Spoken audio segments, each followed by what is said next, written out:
ఓం సాయిరామ్. అందరికీ నమస్కారం అండి. అందరూ ఎలా ఉన్నారు ఫ్రెండ్స్? అందరూ ఆ షిరిడి సాయినాథుని ఆశీస్సులతో అందరూ బావుండాలి, అందరూ ఆరోగ్యంగా ఉండాలి అని మనస్ఫూర్తిగా కోరుకుంటూ, ఈరోజు వీడియోలోకి వెళ్ళిపోదాం ఫ్రెండ్స్.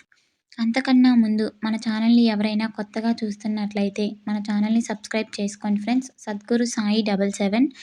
అలాగే మన వీడియో నచ్చితే ఒక చిన్న లైక్ చేయండి ఫ్రెండ్స్. ఈరోజు బాబాగారు మన కోసం ఒక చక్కటి సందేశాన్ని తీసుకొచ్చారు ఫ్రెండ్స్. అది ఏంటో బాబాగారి మాటల్లోనే తెలుసుకుందాం. దీనులను కాపాడటానికి షిరిడీలో వెలిసిన దైవం బాబా. అజ్ఞానపు చీకట్లను తొలగించడానికి జ్ఞాన దీపాలు వెలిగించారు. బాబాకు దీపాలంటే చాలా ఇష్టం. రోజు సాయంత్రానికి ద్వారకామాయి అంతా దీపాలు వెలిగించేవారు.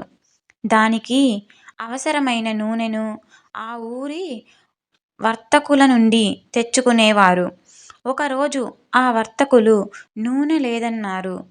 కానీ బాబాకు వారిపై కోపం కలుగలేదు. బాబా నవ్వుతూ ఖాళీ నూనె డబ్బాతో తిరిగి వచ్చారు.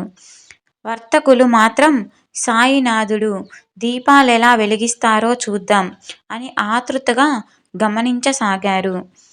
బాబా కొంచెం నూనె ఉన్న డబ్బాలో నీళ్లు పోసి ఆ నీటిని త్రాగి, అలా పావనం చేసిన నీటిని సిద్ధం చేసిన ప్రమిదలలో పోసి దీపాలు వెలిగించారు. ఆశ్చర్యం! ఆ దీపాలు రాత్రంతా దేదీప్యమానంగా వెలిగాయి. ఆ దివ్య లీలలను చూసిన ప్రజలంతా ఈయన సామాన్యుడు కాదు, మహనీయుడని తెలుసుకున్నారు. అది చూచి వర్తకులు విస్మయం చెందారు. ఆ వర్తకులలో అజ్ఞానపు ఆలోచనలు నశించాయి. జ్ఞాన జ్యోతులు వెలిగాయి.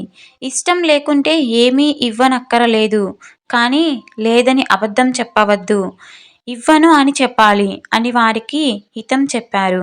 అప్పుడా వర్తకులు బాబా పాదాలపై బడి శరణు వేడారు.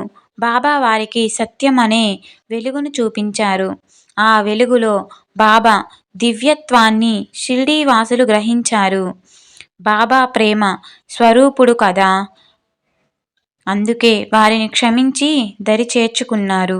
ఓం సాయిరామ్. ఈరోజు మన వీడియో నచ్చితే ఒక చిన్న లైక్ చేయండి ఫ్రెండ్స్.